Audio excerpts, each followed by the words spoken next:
My parents are very happy.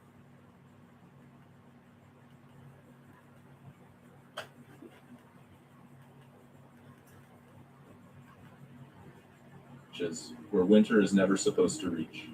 A massive storm tears across the country, leaving more than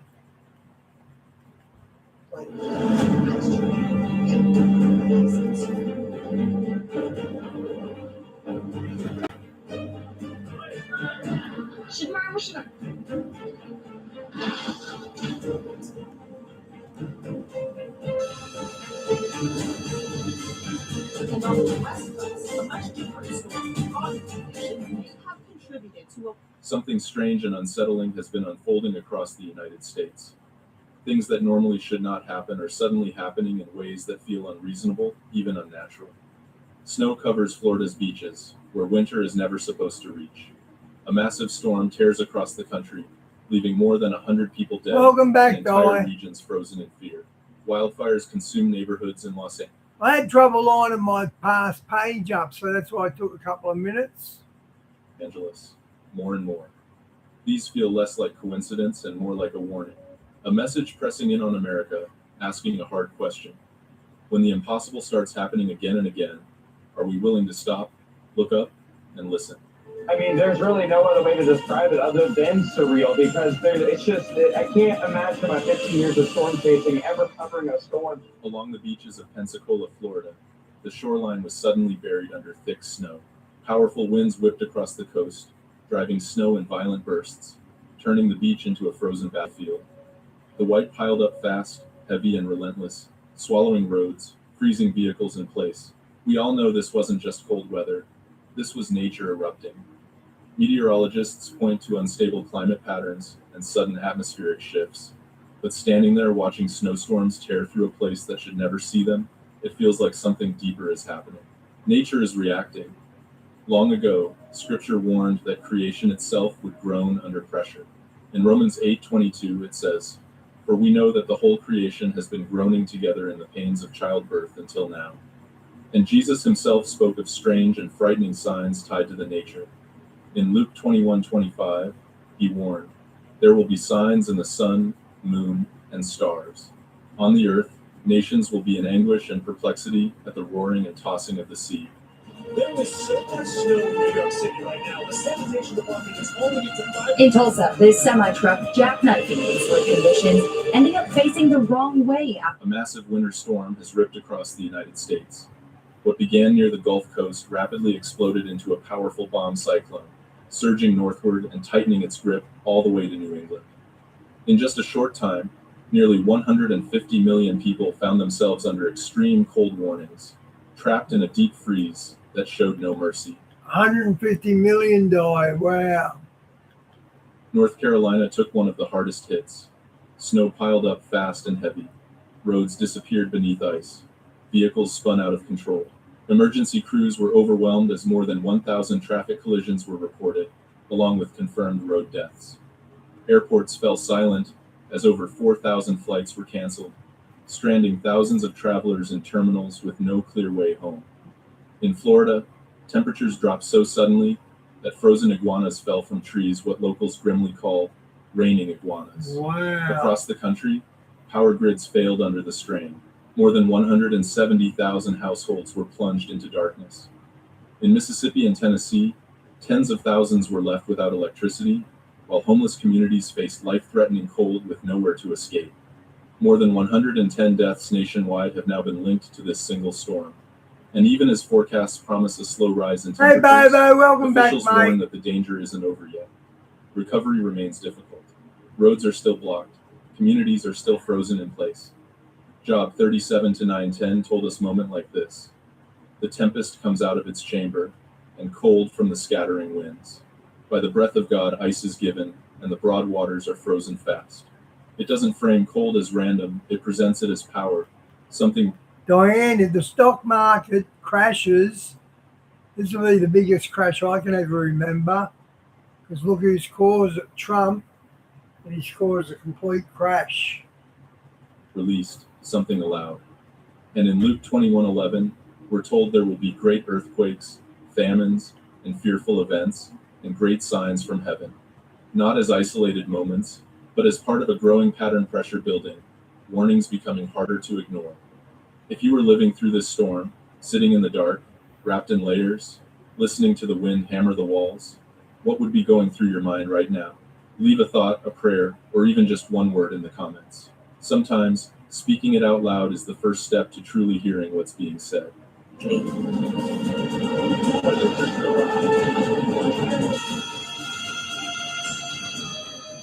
In Los Angeles, there was a moment like this. Hurricane 4. Man, if that hurricane was hitting me, I'd be going, the one word I'd use that he mentioned would be shit. Like, there's a big shit storm coming. Forced winds roared through the hills, feeding the flames, driving them faster than people could run. Some survivors said it felt unreal, like a movie, like a zombie apocalypse. Just hours later, The silver the got a evening hit, fire did it? ignited above Altadena. The wind screamed through the trees like a freight train, pushing fire downhill and into entire communities. In total, nearly 38,000 acres burned more land than the entire city of San Francisco. Almost 18,000 homes and businesses were wiped out. 31 lives were lost. Not numbers on a screen, but people with final moments filled with panic, fear, and confusion. Families lost not just houses, but history, photos, memories, the sense of home that can never be fully replaced. Investigations later pointed to human failure mixed with natural fury. Lawsuits accuse electrical equipment of sparking the Eaton fire. The Palisades fire was ruled arson after a small fire days earlier reignited under extreme wind conditions. Officials admitted painful truths. The fire was believed to be out, but it wasn't. Verification failed. The wind returned, and the fire came back stronger. There's a verse in Joel 1:19 that slips into focus when you see landscapes like this. Fire has devoured the open pastures, and flames have burned up all the trees of the field. It's not poetic exaggeration, it's a raw picture of land stripped bare, life erased in moments. And in Isaiah 24-6, it says, "Therefore a curse consumes the earth, Check its that people out. must bear their guilt. Therefore earth's inhabitants are burned, and few are left." Not a claim about blame, but a warning about consequence, about what happens when forces spiral beyond control. You know what? I'm painting all my conspiracy theorist friends, all my little social walks, all my. People from New Jersey to Ohio reported a glowing ball of light appeared overhead. Bright, swirling, almost unreal. Some described it as a massive orb. Others said it looked like a spiral tearing through the sky. One woman in Ramsey, New Jersey, was simply walking her dog when she stopped and whispered, "I thought I was going to get beamed up. Was it a UFO?" Later, experts linked the timing to the launch of a Vulcan Centaur rocket from Cape Canaveral, a powerful military navigation satellite designed to resist jamming and interference. The exhaust plume, illuminated at high altitude, created that eerie, spiraling glow visible across multiple states. But after all, this wasn't just a light in the sky. In Luke 21:11, he said, "There will be great earthquakes, famines, and pestilences in various places, and fearful events, and great signs from heaven." In Nuve, not signs on the ground alone, signs from heaven. So when people look up and feel a chill they can't explain, when the sky itself becomes unsettling, Caused by a rupture in an undersea gas pipeline in the Gulf of Mexico is over. Onto the fire for nearly 5 hours until it was eventually extinguished. out in the open waters of the Gulf of Mexico, not far from the United States, something terrifying appeared without warning. There was no explosion to announce it, no storm moving in, no emergent. Trump was there to claim it for American waters, not Mexican, American. Alert flashing across screens. Instead, in the middle of the vast ocean, a ring of fire suddenly rose from the water, swirling and burning as if the sea itself had cracked open. Flames shot dozens of feet into the air, thick black smoke rolling upward while the water below churned and boiled for hours. Surrounded by nothing but empty sea, the fire looked completely out of place, too organized, too intense, and too persistent to be brushed off as a simple surface blaze. It wasn't coming from a visible rig or a burning ship. It rose straight from below, spinning like a massive eye opening in the water, staring back at anyone watching from a distance. The incident happened west of the Yucatan Peninsula, an area familiar with oil and gas operations and usually considered stable. But this time, there was no clear structure to blame. The fire seemed to feed itself from somewhere deep beneath the surface, as if something hidden below the ocean floor had been disturbed, and that uncertainty made it far more frightening than fire alone ever could. We often forget one uncomfortable truth. The ocean is still the least understood part of our world. More than 80% of the seafloor has never been fully explored, mapped, or studied. So when fire erupts from a place no one can see, the fear isn't just about flames or damage, it's about realizing how little control humanity truly has over what lies beneath. In Revelation 8 to 8:9, it says, "Something like a great mountain burning with fire was thrown into the sea. A third of the sea became blood, a third of the living creatures in the sea died." The imagery is unsettling, fire meeting water, destruction rising from the depths, not as a sudden explosion, but as a process that unfolds before human eyes. Elsewhere, Psalm 46 to 2:3 reminds us, "Though the waters roar and foam, and the mountains quake with their surging, God is our refuge." The sea, often seen as calm and life-giving, is also capable of roaring back when boundaries are crossed. Standing before the image of that fire eye, many people felt something deeper than fear. It was a reminder that beneath the surface of what we call normal lies a world still untamed, still unpredictable. The flames eventually died down. The event mentioned by Ed and Belinda Party. It shows the ball of light for about 20.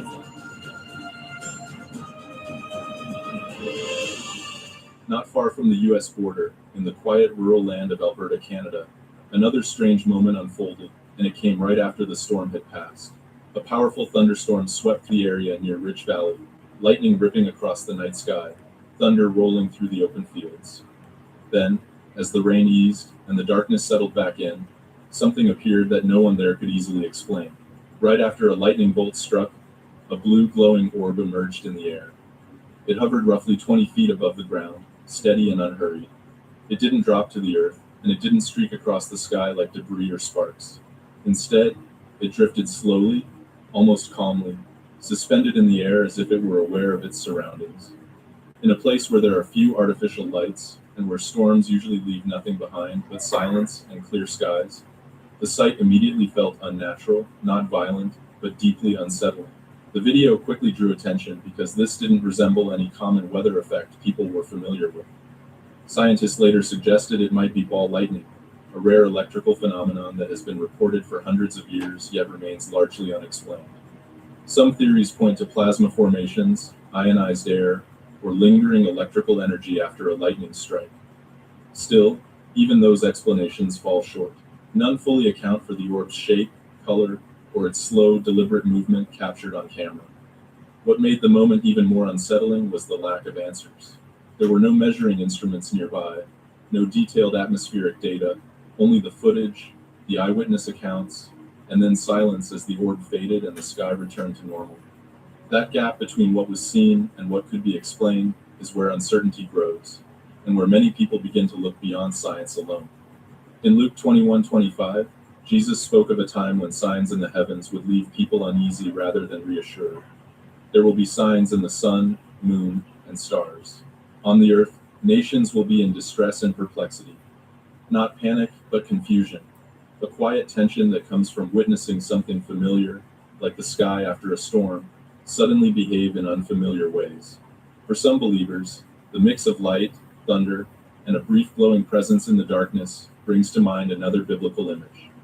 In Revelation 1:14-16, John describes a vision marked by brilliance and power, glowing elements, overwhelming light, and a presence that commands attention without staying long.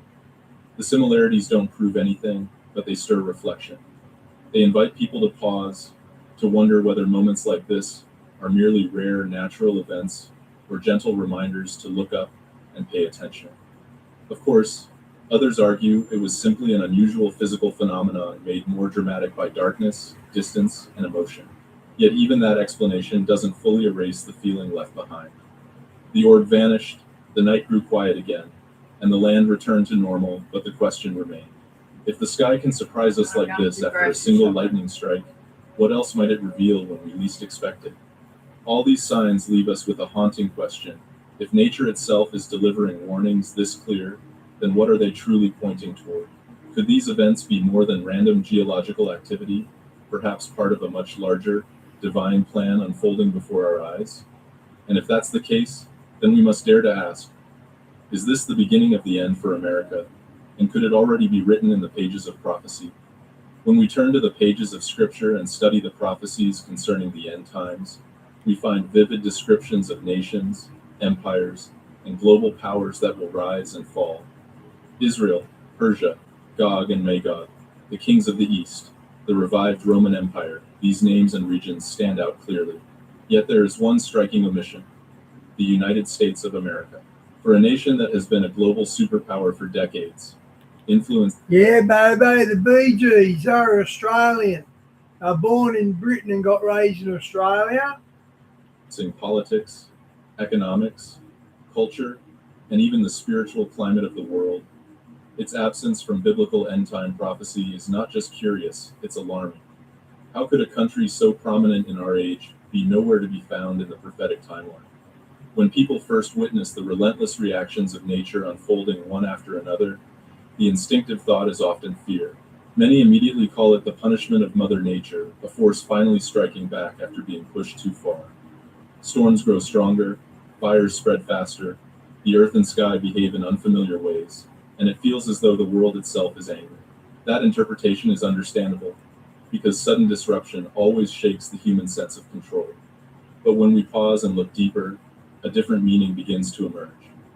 These events are not random outbursts of rage, nor are they blind acts of destruction.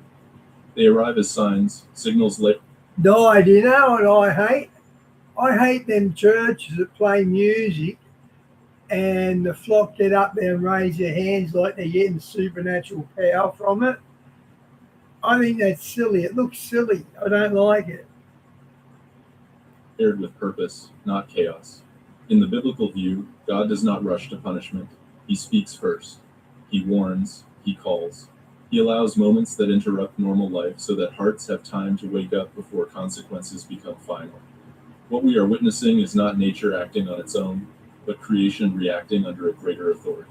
The storms, the fire, the trembling ground, and the strange sights in the sky all function like a language, one that doesn't use words, but still communicates clearly. These are not signs meant to terrify God's children into despair. They are meant to awaken them, to remind humanity that life is fragile, time is limited, and ignoring spiritual reality does not make it disappear. Seen this way, the increasing intensity of these events is not a declaration of judgment, but a call for attention, a loving warning before it is too late. God is not pushing humanity away, He is calling His children back. And the question that quietly remains is not whether the signs are frightening, but whether we are willing to recognize them for what they truly are, an invitation to turn, to reflect, and to listen while the door is still open. When we look at each event on its own, it's easy to explain it away. A storm here, a fire there, a strange light in the sky that scientists try to name and contain with theories. But something changes when these moments begin to line up, not randomly, but closely together in time, intensity, and impact. That's when many people start to feel that what we're witnessing may be more than coincidence. Across the world, nature has been speaking in louder ways than before. The sea ignites with fire where water should rule. The sky glows with unfamiliar light after thunder fades. Storms arrive with unusual force, crossing boundaries they once respected. These aren't quiet changes happening over centuries. They are sudden, visible, and impossible to. No, I got music notifications on my channel, like reactions to blah, blah, blah. And one of the ones I found that I haven't heard since I was a kid, do you remember the Archies and they done Sugar Sugar? I've listened to that song. It's not a bad song. Good morning. It's a classic pop song, but it's a good pop song. And the question slowly rises in people's hearts, even if they don't say it out loud. Is this just nature reacting, or is it a sign meant to awaken us? God does not want a single warning to be the end of the story. He did, yeah. If that were the case, the world would have stopped long ago. Instead, what we see is patience, deep, deliberate patience born out of love. God understands human weakness. He knows how easily we forget, how quickly we return to comfort, and how often we ignore the quiet signs meant to redirect our hearts. That is why His warnings do not. Oh, honey, honey, do. Sugar, sugar, do. do. You're my candy girl, and you got me wanting you. It's a good song. Come all at once, and they do not come without mercy. Rather than shocking humanity into sudden fear, God awakens us gradually. One sign appears, then another, spaced just enough apart to give us time to think, to reflect, and to change. Each moment is not meant to overwhelm, but to invite. Like a parent gently calling a child's name again and again, God repeats his message because he does not want to lose it. No, it's a great pop song. I never realised how good it was, but it is a great pop song. Anyone. His desire is not destruction, but repentance, not punishment, but return. This is why the signs feel persistent instead of final. They carry urgency, yet they leave room for response. They disrupt our routines, but they do not erase hope. God's love is revealed not in how suddenly things fall apart, but in how many chances we are given before that happens. Every warning is proof that the door is still open, that grace has not withdrawn, and that time, though precious, has not yet run out. What we are living through now is not abandonment, it is attention. God is stirring hearts because he still cares, still waits, and still calls his children by name. The repeated awakenings are not signs that he has grown impatient, but signs that he is refusing to give up on us. And as long as the warnings continue, it means one powerful truth remains unchanged. God is still reaching out, hoping we will finally listen and come home. The Bible often describes signs, not as constant spectacles, but as moments that interrupt normal life and force reflection. In Luke 21:11, it says, "There will be great earthquakes, famines, and pestilences in various places, and fearful events, and great signs from heaven." These signs are not given to satisfy curiosity, but to shake people out of spiritual sleep, to make them pause and look beyond routine explanations. What makes these moments feel different is I remember the song, but not the name of the artist. not only their power, but their timing. We live in an age of confidence, technology, and control, or at least the illusion of it. Yet again and again, events unfold that remind us how fragile that control really is. Fire rises from the sea, the sky behaves in unfamiliar ways. The ground trembles, the winds roar, and human systems struggle to respond. In Psalm 46:6, we read, "Nations are in uproar, kingdoms fall. He lifts his voice."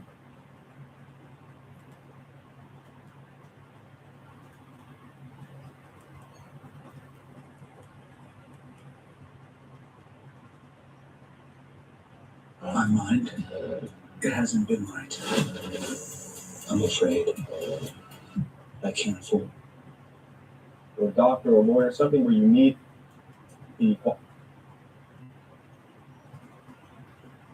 It's not that the U.S. expands and becomes bigger by acquiring Greenland,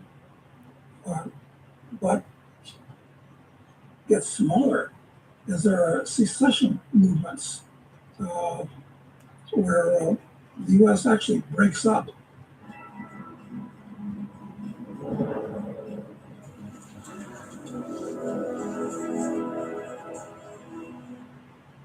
All right, hey, Discover Church family. I have here legendary contrarian libertarian investor Doug Casey. It's a pleasure to be here with you, everybody, although for me, here is out on my farm in Uruguay, across the Plate River from Argentina. We were just there last year. We didn't get to explore it enough, so you've obviously picked a wonderful place. You like Uruguay? The weather's nice, the people's nice. It's a small, stable country, and in today's world, small and stable is good. That's a very good point. Okay, let me tell our people. I find it hard to believe people don't know you, but I'm going to tell the story. You are the founder of Casey Research with 300,000 high net worth readers. You've lived in 10 countries. Although I'll point out, Steve, that I sold Casey Research to my friend Porter Stansberry about 5 years ago for a lot of money. So that's gone. That's a correct history, correct? No problem, no problem. I see Porter. I see that in the email, so it's good that you clarify for us. So our emails are even worth something, huh? You should interview Porter next. He's a barrel of monkeys. I would love that. What country is Porter in? Uh, you can generally find him in the U.S. in the state of Maryland. Okay, all right, we can do that. That would be great.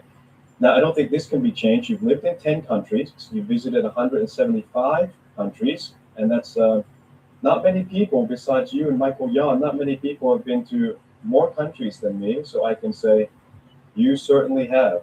And your mission is to challenge statism, advocate for liberty and free markets. Doug has had at least 11 books that I can count. Your first one called Drug Lord, Strategic Investing, The International Man, a 1976 Guide to Global Living, which we'd love to talk more about.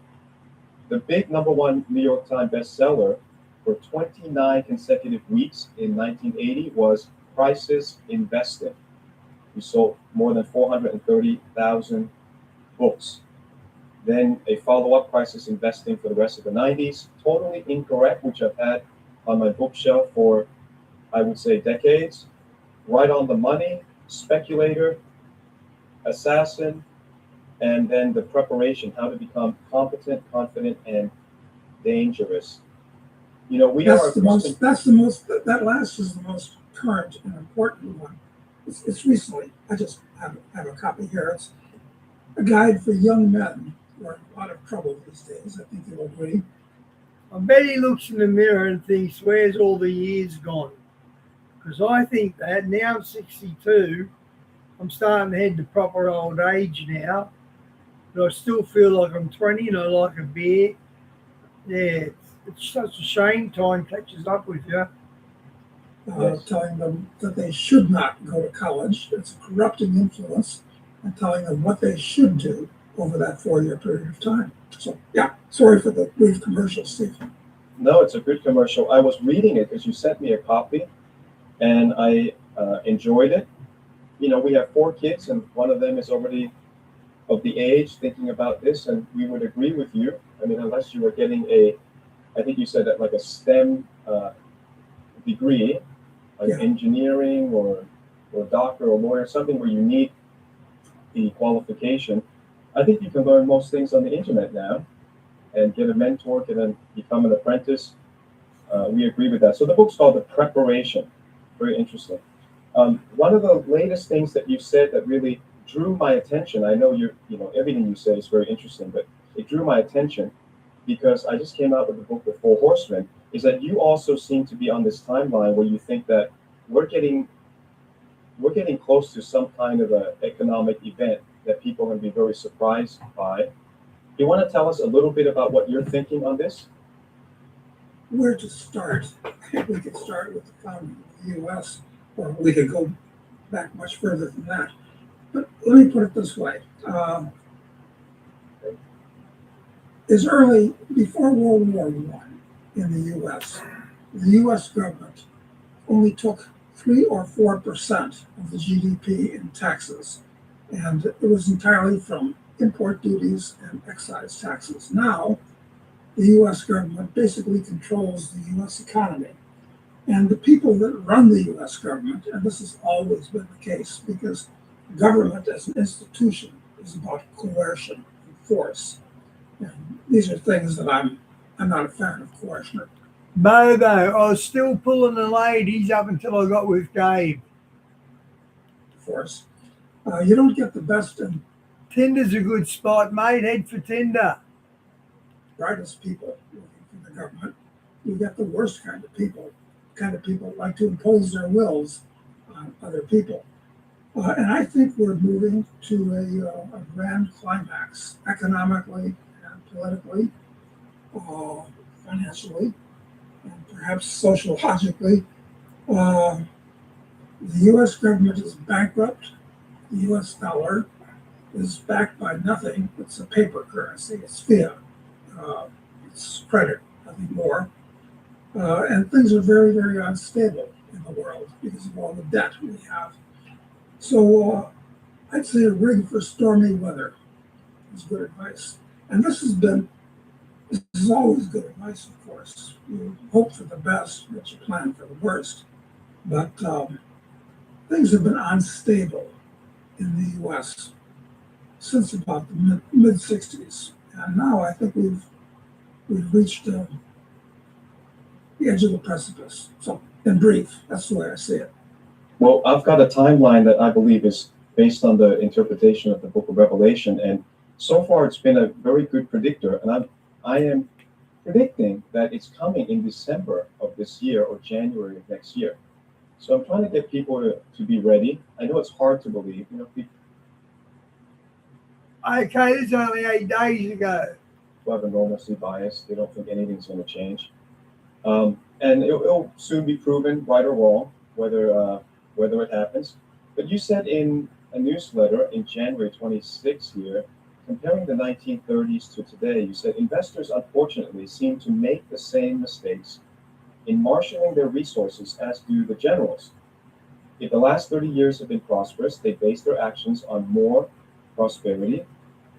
Talk of a depression isn't real to them because they are, in fact, so different from the 1930s.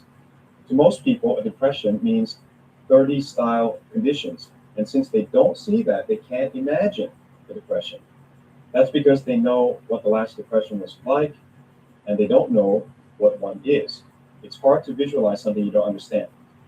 And you said countless millions throughout history have been wiped out financially or worse as the world order changed because they failed to see the correct big picture and take appropriate action. So I kind of think money doesn't disappear, it just gets transferred around. What's going to happen? Bobo, you get the scammers on Facebook as well. These young girls that say they're single and whoever they are, yet their profile is only a couple of days old. In this next transfer, is it going to go to crypto? Who's going to make it? What? Give us some advice on this. Well, one of the So, most disturbing crap. aspects of the world, the way it's currently structured, is that the middle class is being ground, as Lenin said. Lenin wanted to grind the middle class between the millstones of inflation and taxation.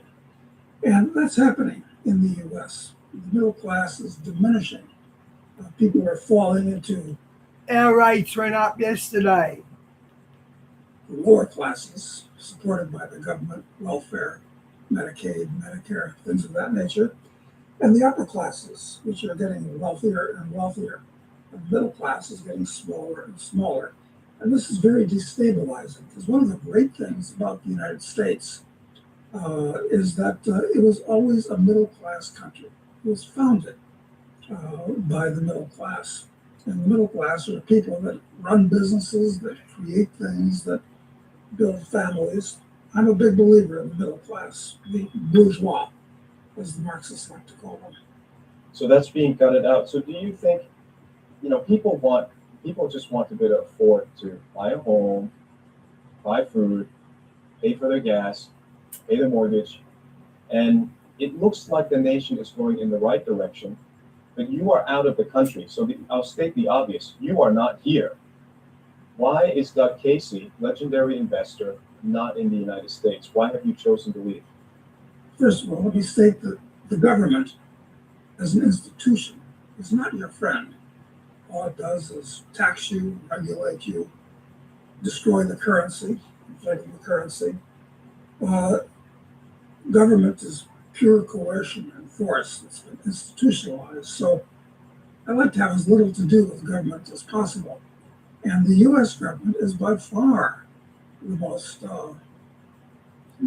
powerful government in the world. So it's especially important to stay away from the U.S. government.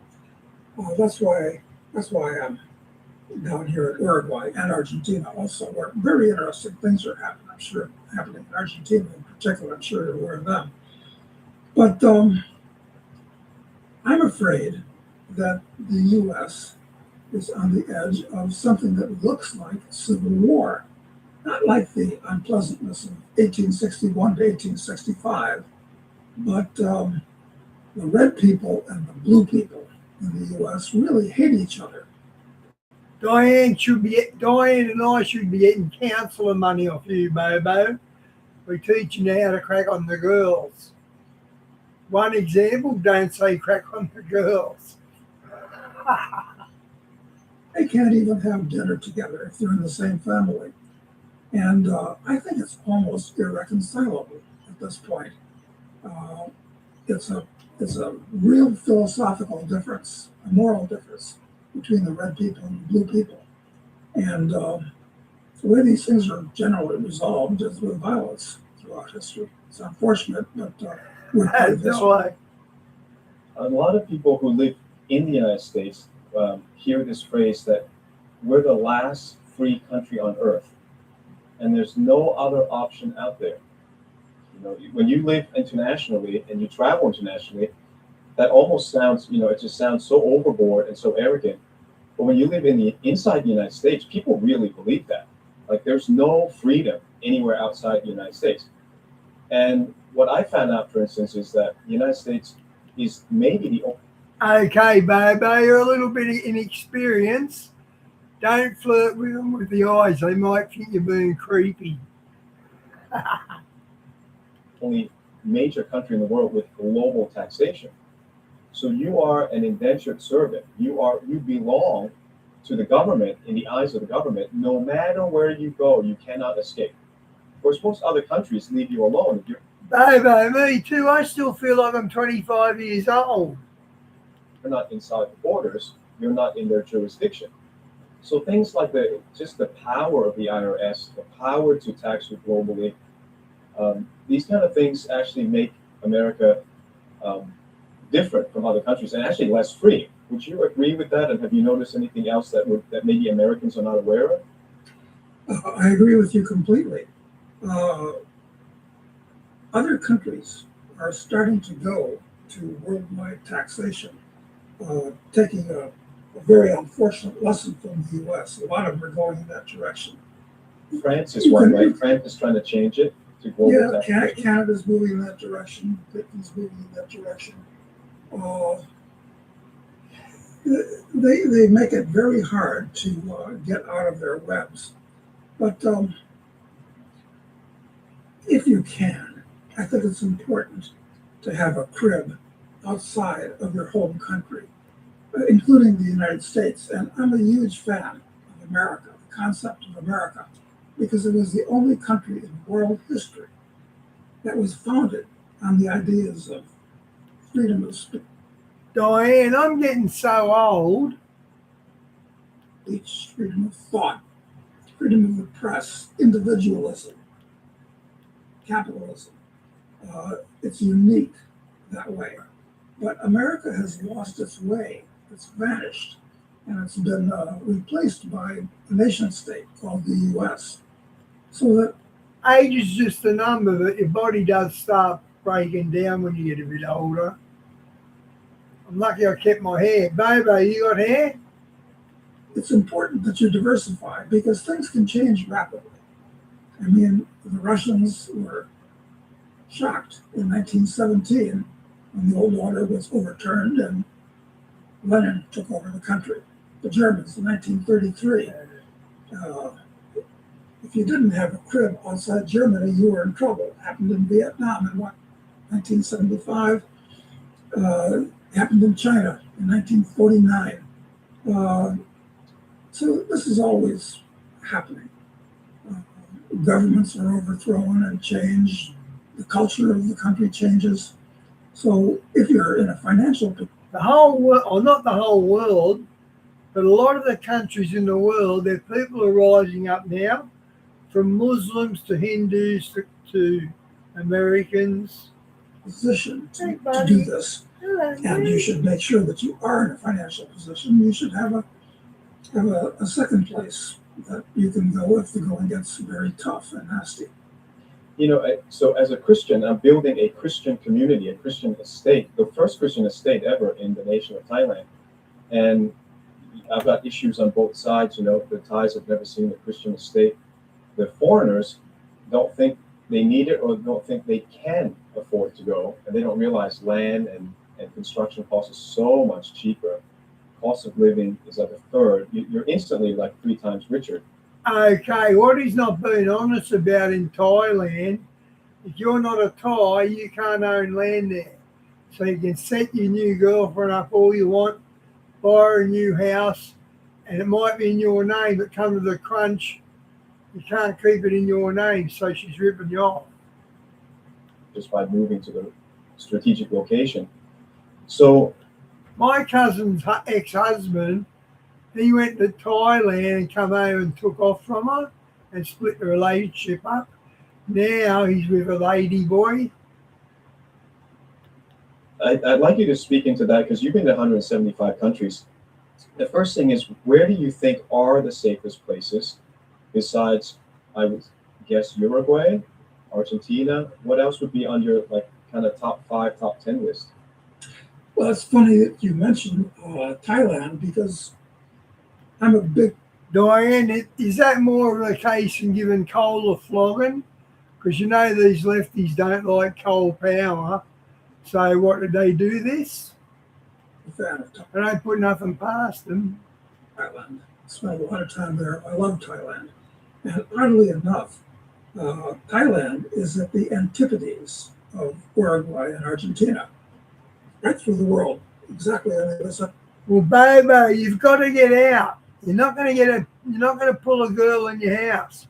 You got to go where the girls are. Go to the pub. See how you go there. Anywhere. You're not going to pick up a girl at home, mate, unless you got Tinder. Of the world, and they're very different culturally, food-wise, every-wise that you can imagine. Where would I go now? What are the safest places in the world?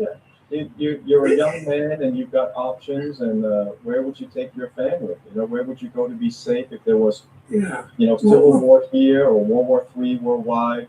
Well, one thing you said, Steve, that I think is very wise, it's that you want to surround yourself with like-minded people that share the same values that you do.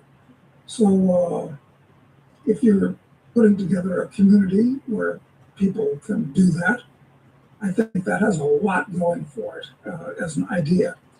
Now, where would I go right now? If I was a young man looking to make my fortune, I might consider Africa. Now, on the one hand, Africa during this century is going to be the epicenter of lots of wars because none of those countries in Africa are real countries. They're all artificial constructs with different tribes, different language groups. Isn't that what all countries are, mate? I'm pretty sure they are. Africa is going to be the source of a lot of trouble. But on the other hand, if you're an American, with the things that an American knows, capital resources, the connections, the knowledge, going to Africa makes you different than anybody else. Everybody wants to get to know you, and within a matter of a month, you could probably be sitting down with the president. So, okay, the Yanks waste too much time. I'd say from an entrepreneurial point of view, Africa would be my favorite place to go. But not to live for the long term. It's got too many other problems. Where else would I go? I think Europe is a sinking ship in many ways. It's totally burdened by taxes. The whole Northern Hemisphere is in trouble, isn't it, guys? By inflation, by regulation. It's lost its way. They still want net zero for carbon, which would totally destroy their economy. They can't even run their dream of AI data centers, which we don't necessarily want, but they can't do anything without depending on China and fuel from Russia. And the people that run Europe, all of their prime ministers and presidents, impress me as incompetent sociopaths at best. I don't know what the problem with the average Europe. Especially Macron and Turkey's Prime Minister, Erdogan. They're two evil dudes. Opinions that they elect somehow, people like that. So rule out Europe. Africa's a special situation. I think that Southeast Asia, from many points of view, is going to be one of the best places in the world to be, frankly. They're not burdened by a lot of the problems that we have in the West. So that's a favorite of mine, too. Not just Thailand, but Southeast Asia, generally speaking. Even Japan. I'm a big fan of East Asia, generally speaking. So these are all places worth looking at. I asked Michael Yon that because he's in Japan a lot of the time, And I said, look, if things go down, things get really rough, you're in Japan. Does that mean you favor Japan as a safe place? And he said, definitely not. So I was surprised by that. I mean, from a geological point of view, you've got the Earth. I'm under the understanding that Japan is a high level target for China. Quakes, you've got the potential volcanoes. They're in massive debt. They're in decline. But I was surprised he said it's not safe because they have very low crime. I'm surprised that Diane. Michael would say that. Maybe he's afraid of the war with China. Yeah, Diane, he gave them all new names, so they kicked him out. We didn't do that. Between Japan and China, which is entirely possible. But anyway, I like Japan for just about every reason you can like a country. But where do you go? It's a kaleidoscope. Things are always changing that way. I mean, for years I lived in New Zealand, which is a very mellow place. But New Zealand and Australia are both on their way to becoming kinder and gentler versions of police states, quite frankly. So Yeah, that's I know what the best thing that a person can do, especially a young person, is to do as much traveling as possible, to have boots on the ground impression of the different countries of the world and what their pros and cons are. It's best to do that when you're young and can live cheaply and travel cheaply. It's better to do it when you're old and a pocket full of cash. I'd rather go old and cashed up than young and desperate. And move among the people, which if you travel when you're older, you're not likely to do. You're likely to stay in expensive hotels and not go into the bad parts of town to get that part of the society. So travel a lot. That would be one piece of advice I'd offer to everybody. Yeah, travel a lot or listen to Doc Casey, who's traveled a lot. Well, I'm flattered, but it's true because most of what people know or what they think they know today comes over the electronic media today. And frankly, I don't trust much of what I see on my computer screen, unless I know the person personally that I'm communicating with by Zoom, which we are now. And unfortunately, most people's connection with the world is not boots on the ground anymore. It's via our screens or the TV or whatever. You know, I got boots on the ground going down to El Salvador. Hey, Talia, good to Honduras. see ya. I've got a contact down in Panama, Costa Rica. I went down to Uruguay and Argentina. I looked at all this and I thought, you know, it would probably be easier to recommend Americans to get a plan B, a second home, an option. We call it a Goshen. Goshen was a safe place during the 10 plagues of Egypt. So we say that term, Goshen, meaning a safe place when bad things happen. And one of the things that a banker, actually, a significant bank in Latin America, told me, he says, you know, you never know in Latin America. It looks good now, looks good in El Salvador, it looked good in Brazil, and look how fast Brazil flipped. The former conservative president is like 20 years in jail. His son is supposedly running for president. I don't know how they're going to allow that because I guess he pardoned his father. But do you feel that in Uruguay, Argentina, or do you think there are exceptions where it can be relatively dependable? Well, Argentina is a special situation now because it was infected with the bug of Peronism starting after World War II. Juan Domingo Perón was a huge fan of Benito Mussolini. And Mussolini, you may know or not, is the one that coined the word fascism. The word fascism comes from the Roman fasces, which were Sticks and axes in front of the Legion. I know what it is. rods that surrounded an axe. The axe represented the state, and the fasces were to make the axe stronger. And that was the business and corporations of ancient Rome. And Wow, and there it is right behind Obama. that's what Mussolini promoted. Perón, when he took over Argentina after World War II, inculcated the country with fascism, where corporations and the state had a partnership, were molded together. It wasn't exactly socialism, communism. Uh, Corporations, the stock market, private property don't exist to a greater or lesser degree. But all these things still exist in a fascist state anyway. Argentina used to be one of the most prosperous countries in the world for lots of reasons. But a change in its philosophy ran it into the ground. However, 2 years ago, Javier Milei was elected in Argentina mostly by the young people, and he ran on a platform of anarcho-capitalism. He's a pure libertarian who wants to eliminate the state, wants to eliminate coercion from public life. And he's made a lot of changes in Argentina. And the young people, especially, are the ones that back him, because they were the ones that realized they were being stolen from, turned into serfs for the future. So a little bit of a commercial for Argentina. Different. It's always been different. But now it's very different from any other country. Bobo, do the steps the village people do. You might get a job as one of the village people. Learn how to dance like them and sing out Macho Bobo. Latin America.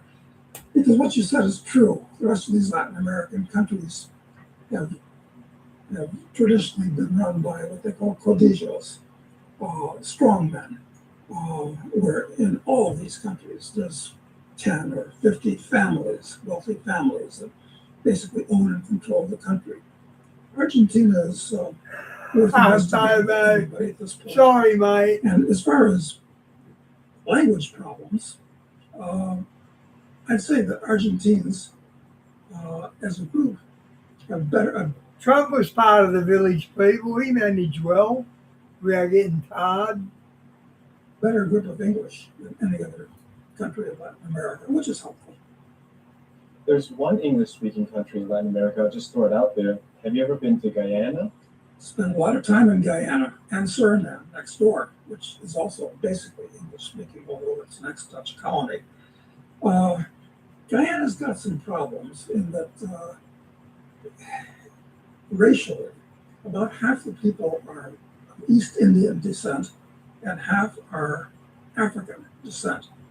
And they don't cross over very.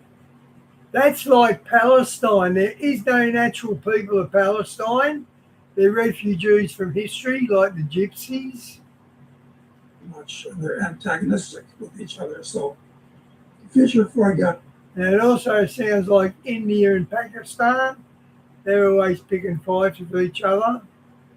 Guyana, well, it's problematical. And of course, the Indians, many of them are Hindus, many of them are Mohammedans, and the blacks are mostly Christians. That's another dividing line between the two groups.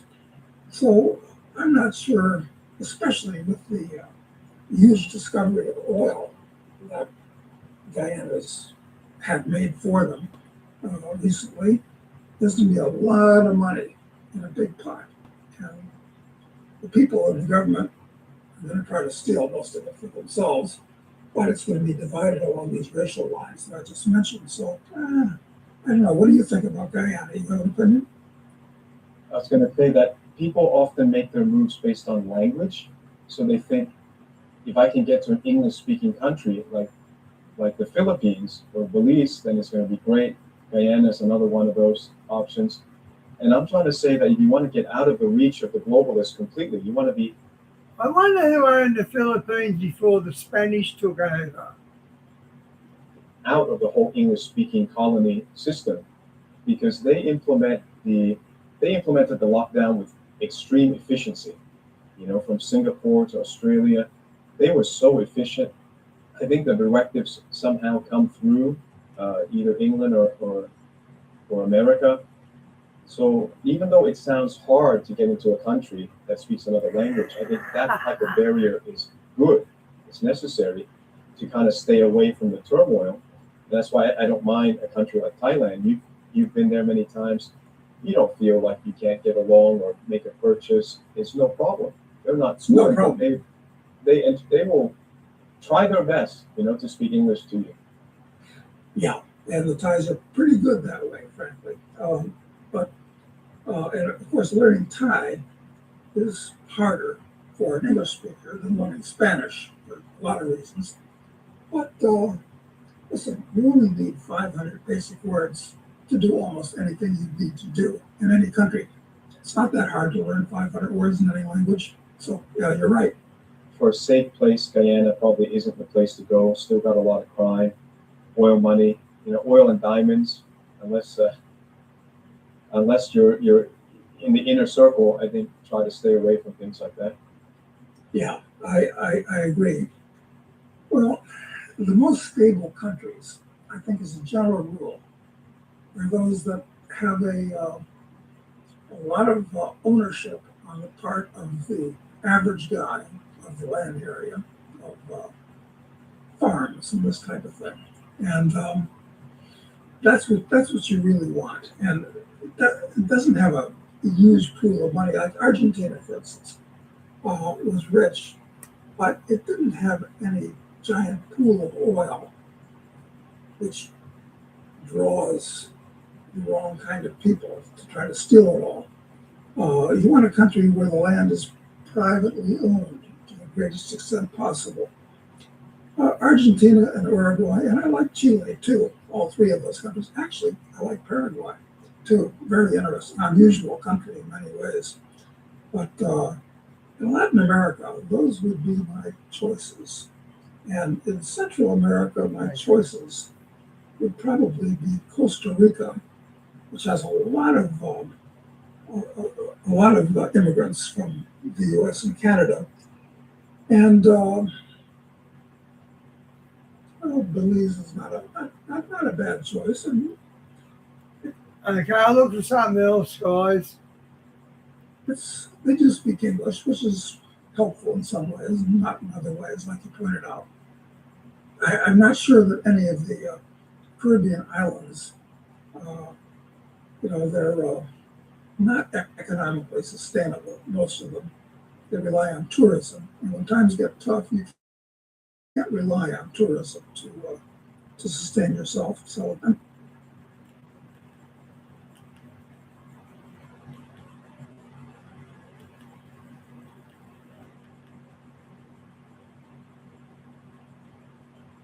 Red Dragon Age, 470 AD to about 14.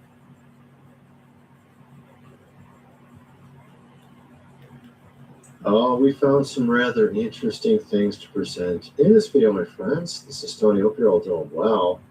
How about this bizarre post about Looking Glass?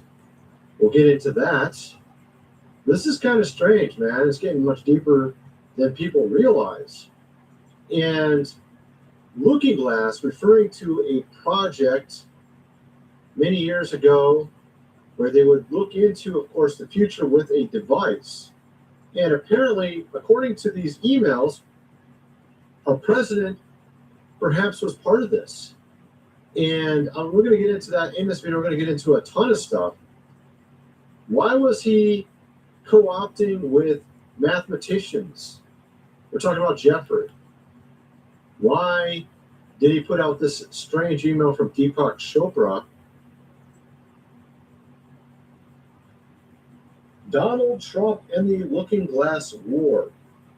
So, of course, this is just an article. You go read the article. It's just a normal article against him. We know about Baron Trump's miraculous adventure to the middle of the earth, and we suspected somehow they could time travel to get that. And here's the proof, or more proof anyway. Saying he's like using different optics and methods of fighting, their side. And, how is he gaining all this popularity? It's interesting to use the phrase Looking Glass War. Like maybe both sides have perhaps this device that can look into the future. Is that what we're talking about here? And it started making me think about all these other bizarre things in the past. We had a movie called Snake Eyes It's seemingly related to Charlie Kirk. This weird coincidence. We have other movies as well. The Simpsons seemingly predicting things that before they happen. Right? What is that all about? Could it be something to where they're using a technology to see into the future? Is that what is being referred to by Deepak Chopra, sending this to... Check it out, Diane, the way they're dancing. That's not me. I trip over. I'm too drunk to dance like that. Oh, my. That's so funny. to Jeffrey in the files. So this Okay, rather Bobo, interesting- you ready?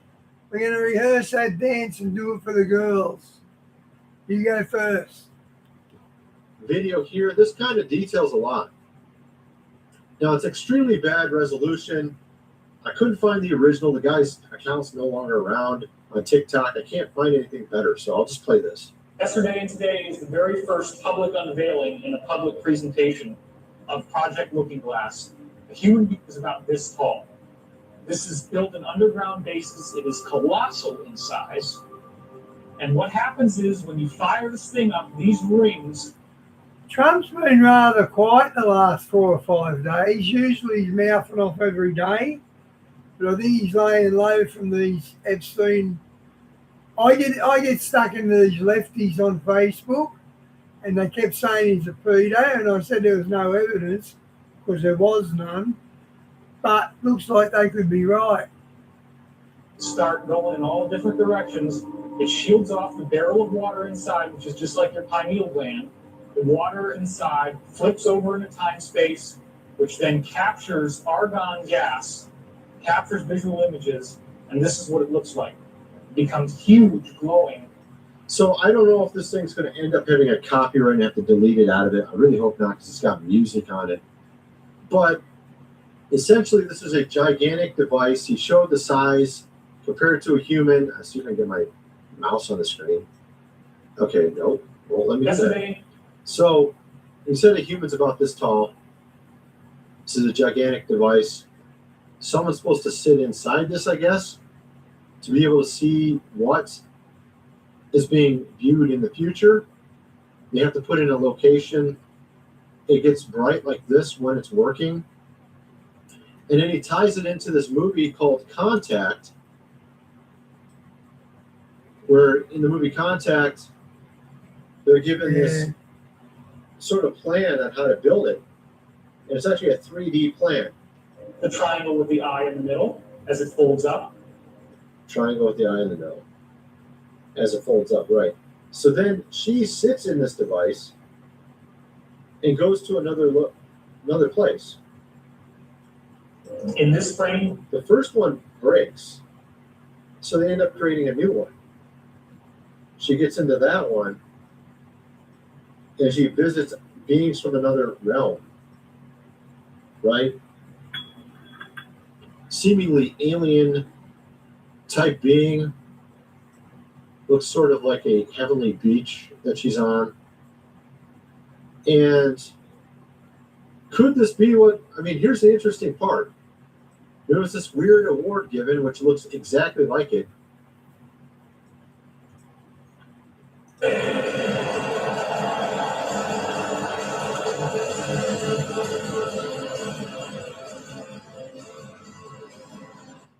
See what I mean? There you have Also looks like Ezekiel's well. Trump carrying it. A gigantic one behind him. I saw something related to that also given to him in the Oval Office, I think, what was it, a year ago or something? As well, Jeffrey made a concerted effort to bring on to, of course, his island numerous mathematicians. Stephen Hawking. Could they have been working on something for him? Could they be working on this thing? Or maybe he was sort of the middleman. Because on my other video, I just covered how he was sort of a middleman between the left and the right, honestly. There's people working with him on both sides. Steve Bannon trying to fix Jeffrey's image. That's weird. You had Chuck Schumer. They were trying to set up meetings with Chuck Schumer. Like, everyone was like, this guy was like the go-to guy. Jeffrey was the go-to guy apparently for everything and everybody. Very bizarre. And so a lot of people are talking about this. And these files are rather curious. We got this device. We have like a sort of recreation in this award that was given. There's actually two different things made that look just like this. One was in his Oval Office. I wonder if they got that around here somewhere. Let me see. Here we have another video. Let's check out this one. Let's check this one out here. Chess players sitting at the board. And one of them looks down at the board and sees that he's in checkmate in 7 moves. And he looks across at his opponent, and he knows that his opponent sees it too. So there's no getting out of it. So at this point, the loser can only prolong the game. The game, both players know the game is over. It's only a matter. I think he's talking about the fact that they're looking through this device called the looking glass. They can see the future. If there's two sides fighting using this device, which is what it sounds like it is. Okay, where is that? I'm going in the wrong place. All right, let's go back up here. Get in the right view. Back up. Hey, Andrew, All good right, to see you, so mate. this right here, this email. Looking Glass War.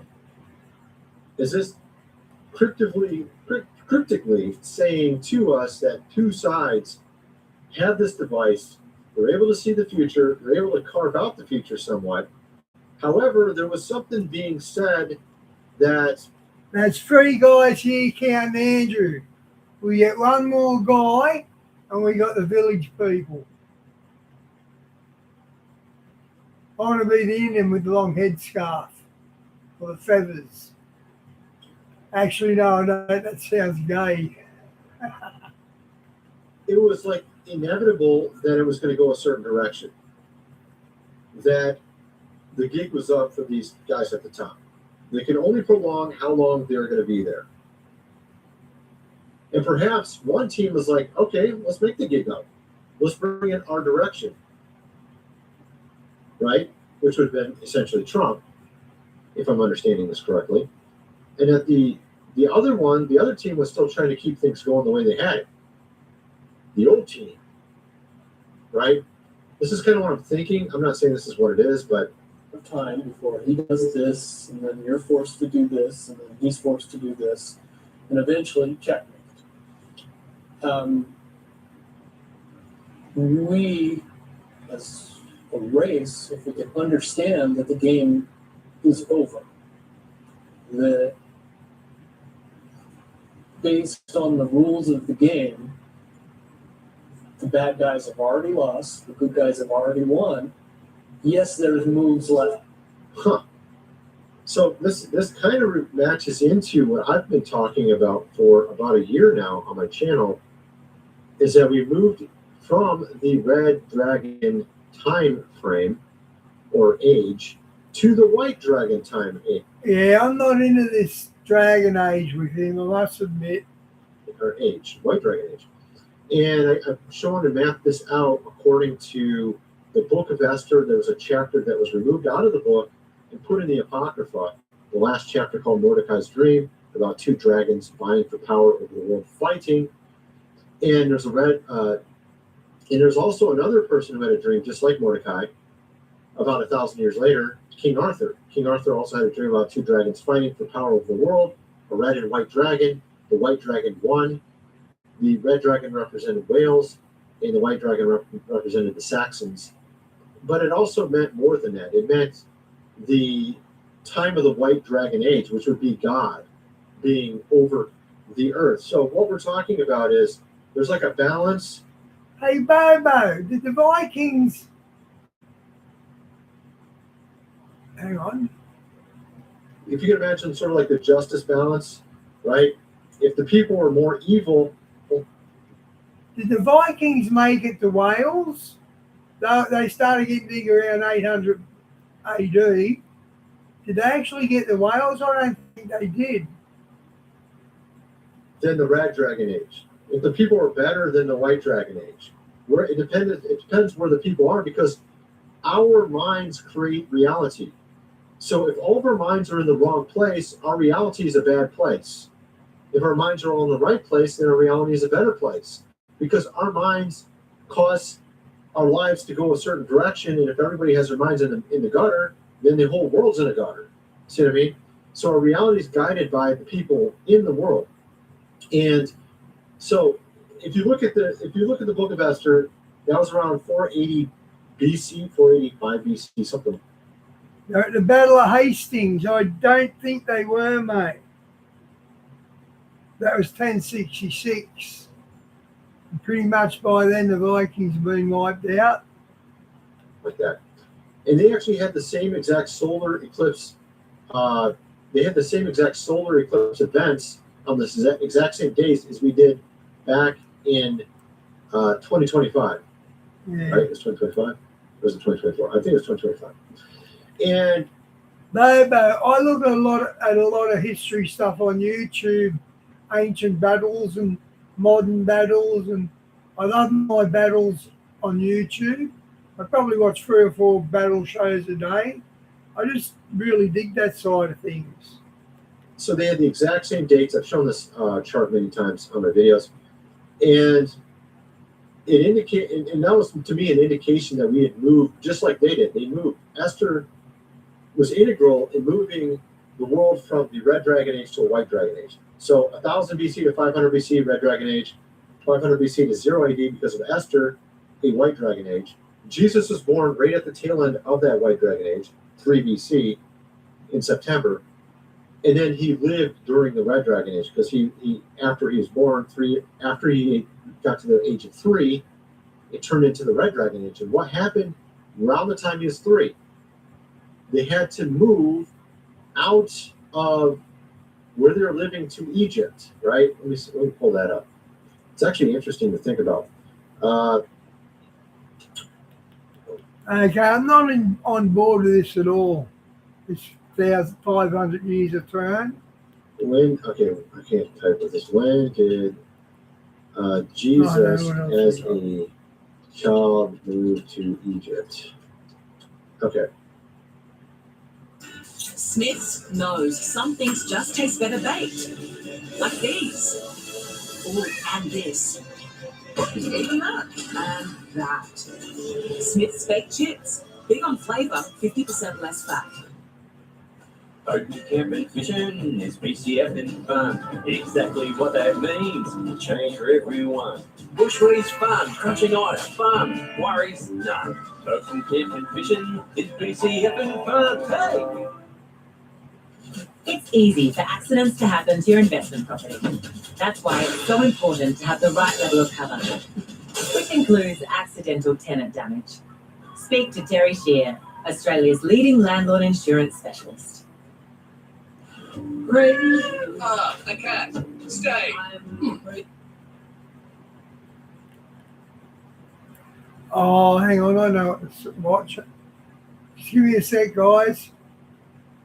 Here's me and Bobo learning to dance. Look.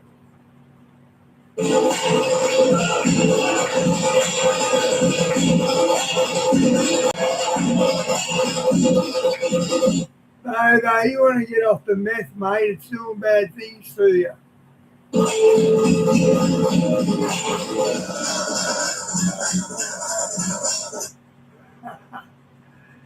Hey, I'm actually trying to find something good. Put this on and So I'm not sure that the Caribbean would be a place where I would go. You've made another point that's sparked some thoughts. One of the things that makes a country free, when people say, America is the freest country in the world, and yet people can have their home ripped from under them unless you have a homestead law in some states like Florida has. You cannot be sued for your own primary residence. But in a lot of the Western nations, you're a slave to the banks, and they can just raise interest rates. They know it's going to Okay. squeeze you out.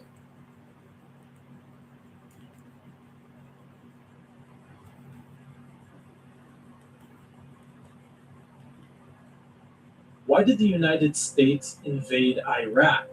Falling buildings, oil, weapons of mass destruction, or maybe it wasn't any of these reasons. One theory suggests that Iraq was in possession of a Stargate first used during the time of Nebuchadnezzar. There's also evidence that they had knowledge of the giant Nephilim Gilgamesh and his tomb and ancient artifacts with supernatural powers. The 2003 invasion of Iraq was a military action led by the United States and its allies, which resulted in the toppling of President Saddam Hussein's regime. In the years leading up to that invasion, Saddam Hussein had an obsession with rebuilding Babylon and being the next Nebuchadnezzar. Inside the abandoned Babylon that Saddam Hussein built. In the 1980s, during the Iran-Iraq War, Saddam Hussein became obsessed with the Babylonian ruler Nebuchadnezzar, who was notorious for waging bloody wars to seize large swaths of current-day Iran and Israel. Saddam saw himself as a modern reincarnation of Nebuchadnezzar, and to prove it, I think Nimrod, I think he brought in coins to pay and weight measures to pay for things, because before then they were on a barter system. I think it was him. He just hijacked that and put his own weights and measures in there. he spent millions building a massive reconstruction of Babylon. Here's where the Stargate theory comes into play. While Saddam Hussein was rebuilding Babylon on this journey to be like Nebuchadnezzar, there's theories and claims that he had found the location of the fiery furnace told to us in the book of Daniel. King Nebuchadnezzar had invaded Israel in the year 589 BC. After the attack, he had taken back to Babylon 3 very faithful followers of God, Shadrach, Meshach, and Abednego. One day, King Nebuchadnezzar made a decree that when a horn blew in the land, everyone had to go and bow and worship the image of Nebuchadnezzar. Bush's grandfather also funded the Nazis, and Hitler didn't want to go to war yet. He had a plan to go in. I read Mein Kampf.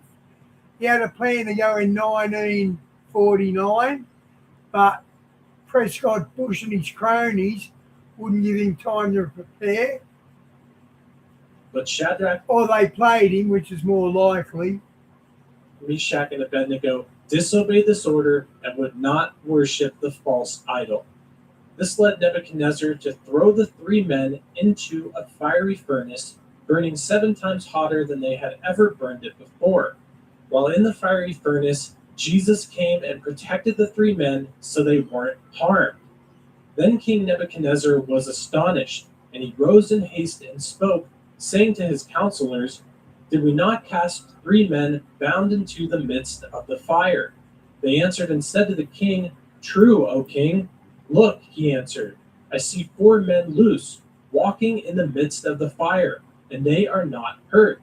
And the form of the 4th is like the Son of God." This fiery furnace being the location of a supernatural event, or what some people are claiming is a Stargate or a location to a portal or the spiritual realm. The claim I heard that about this Nimrod. I heard this a couple of years ago. I think I mentioned it recently here. Those that are in support of this theory are saying that the person who came and helped Shadrach, Meshach, and Abednego was an extraterrestrial. But what makes more sense to you? That an alien came and helped these 3 men, or the God whom they so faithfully served, even in the face of death, came and helped them? The latter is what actually happened. Looking at the life of Nebuchadnezzar, we can confirm this, something Saddam Hussein sadly didn't incorporate into his own life. Nebuchadnezzar accepted the God of the Bible as the truth after witnessing multiple miracles, including what happened at the fiery furnace.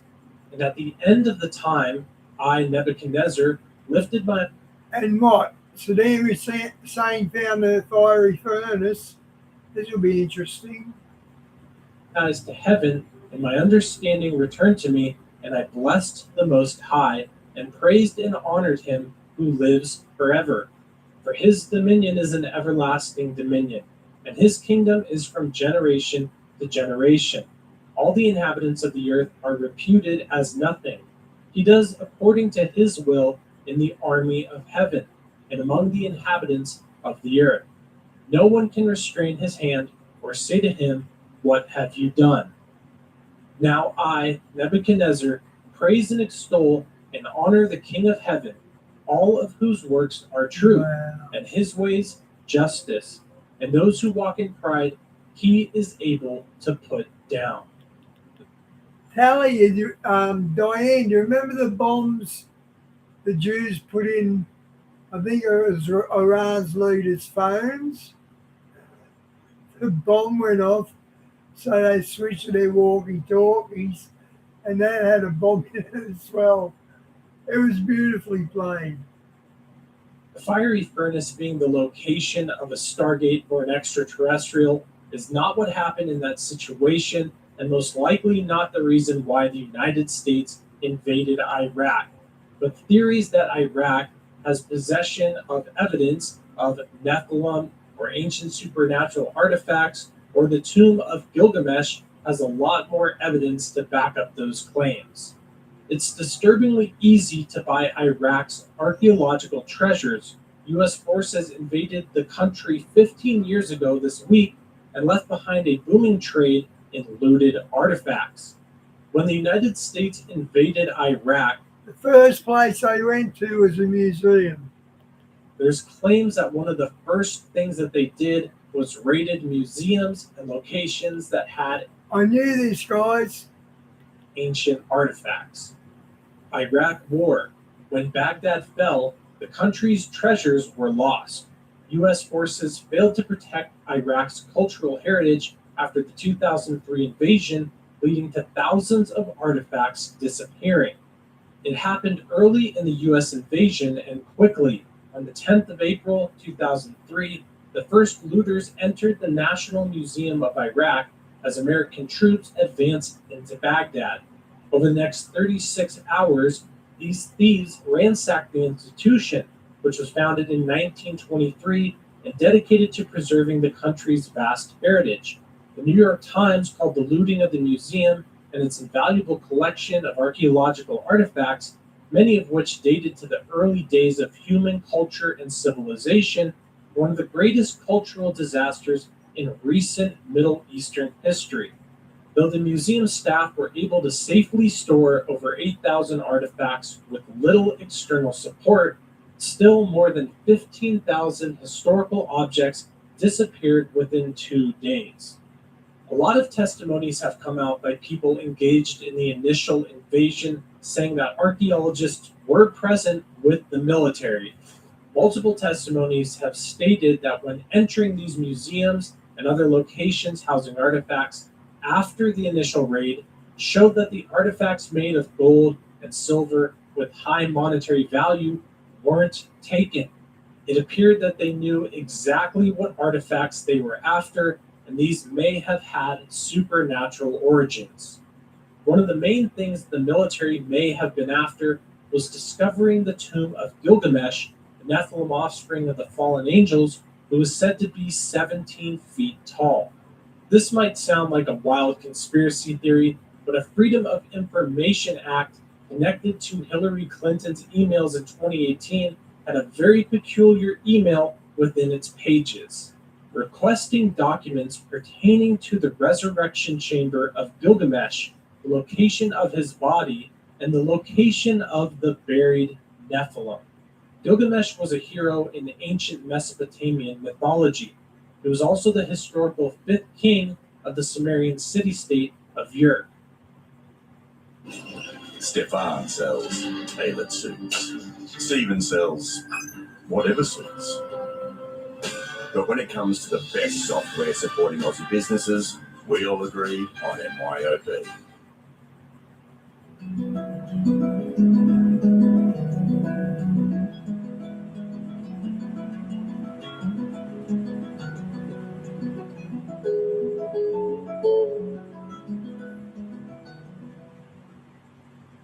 Centre's UK and Europe sale is on. Hurry, ends 1 March. Flight Centre, your I'd love to see the House of Lords on the Thames. centre for travel. With Whoop, gain insights into how you train, sleep, and recover. See trends based on your cycle phases and understand how daily habits connect to your long-term health. Shop Whoop.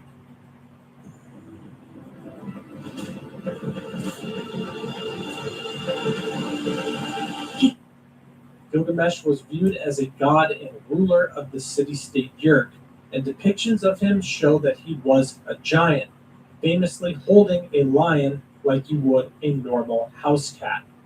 People have sought out supernatural powers since the beginning of time. Locating the tomb of a Nephilim like Gilgamesh may have been the reason why the United States invaded Iraq. We now know that the initial reason for the invasion, Iraq having weapons of mass destruction, turned out to be not true, and no such weapons were ever found. This may have been the cover story to invade and locate a connection to the fallen angels and their offspring to utilize their power.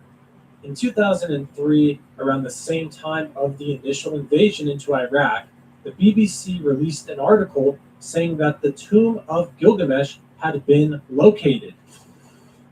Gilgamesh tomb believed found. Archaeologists in Iraq believe they may have found the lost tomb of King Gilgamesh, the subject of the oldest book in history. In the book, actually a set of inscribed clay tablets, Gilgamesh was described as having been buried under the Euphrates, in a tomb apparently constructed when the waters of the ancient river parted following his death.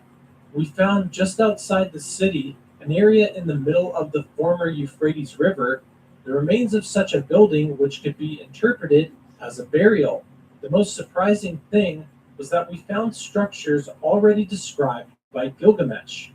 Practically no more information has been released on that discovery since that initial article. The United States' involvement in stealing artifacts out of Iraq has become well known since the initial invasion. 20 years after the US invasion, where are Iraq's antiquities? Thousands of artifacts are being shipped back to Iraq, but many more were taken during the post-invasion looting.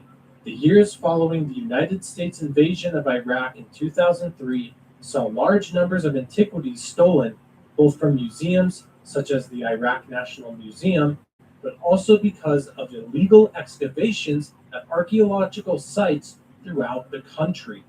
The coordinated effort of invading Iraq over false pretenses, going straight to museums, looting artifacts from a region that's one of the oldest in the world, and actually partaking in archaeological digs ran by the military sure looks like they were after some sort of specific items. 13 years ago, the TV show Decoded aired an episode on the Spear of Destiny. The Spear of Destiny is the name given to the spear that I read a book on the Spear of Destiny, mid-80s. pierced Jesus Christ's side while he was on the cross, being crucified for the sins of the world. This clip may shed some light on certain organizations and groups of people seeking after artifacts that they believe will give them supernatural power. And he wound up being one of the people that I drove and bodyguarded for. Right. And someone you knew and got to know. Very well, yes. He says, well, what would you think if I told you that he was the one who stole it from you? And your boss stole the Spear of Destiny from you. Yeah. Well, he says my boss was part of the group. They call themselves, what I was told was the Benai HaNephilim, the sons of the fall, disciples of Lucifer. And just so that you understand, they believe that the God of the Bible is evil. And they believe that Lucifer is good. But This is his, your boss's secret cabal. This is their believes secret. that the God that we all know is the bad guy. Is the bad guy. That spirit is the one that they believe when the temple is rebuilt in the city of David, their man, the person that they had handpicked, was at some point going to walk into the Holy of Holies, take the blade and shed his own blood, and then proclaim himself to be the Messiah. And then these sons of the fallen, they plan on ruling the world. Now, the key thing to me is you don't believe that Lucifer's the good guy in the story. No. You're not trying to tell us that all this happened, but you're saying that whether it's true or not, it doesn't matter. But the idea is that these people still exist today. They still exist. They're still out there now. As far as I know. And they're still either hunting for that spear or have that spear. That's what they say. It makes sense that power-hungry individuals would be seeking after supernatural power if they could attain it. And it appears that there are people who are looking for supernatural artifacts or any connection to the fallen angel bloodline, the Nephilim, that they can find. This has led many people, myself included, to be skeptical of companies like 23andMe and these ancestry DNA collection companies and what they're actually doing with the data that they collect. Is it possible that they're in search of specific bloodlines or even looking for Nephilim DNA? Whatever the case is, it has recently come out that 23andMe did not keep their users' DNA collections private. A large privacy breach took place with over 7 million of their users' information being leaked. There are people who don't like God, people who think that he is the bad guy. Some of these people might be out there looking for supernatural objects or Nephilim fallen bloodlines to try to personally usher in the Antichrist, who will be accompanied by supernatural power signs and lying wonders. The coming of the lawless one is according to the working of Satan with all power, signs, and lying wonders. Attempting to attain supernatural powers isn't a new concept. In the ancient past, in modern-day Iraq, formerly known as Babylon, there was a king named Nimrod. This king and the people who lived there attempted to construct the Tower of Babel, a tower they wanted to build to try and exalt themselves up to the level of God. And they said, "Come, let us build ourselves a city and a tower whose top is in the heavens. Let us make a name for ourselves, lest we be scattered abroad over the face of the whole earth." So the Lord scattered them abroad from there over the face of all the earth, and they ceased building the cities. Therefore its name is called Babel, because there the Lord confused the language of all the earth. And from there the Lord scattered them abroad over the face of all the earth. People tried to exalt themselves up to the level of God then and failed, and they will try again in the future and fail every single time. The end times war of the Battle of Armageddon is the kings of the earth gathering together in the valley of Megiddo to try and fight Jesus Christ at his second coming. And I saw the beast, the kings of the earth, and their armies gathered together to make war against him who sat on the horse and against his army. But just like Nimrod was defeated, the Tower of Babel destroyed, and the people scattered, Jesus will easily defeat these armies with just the word of his mouth. Then the beast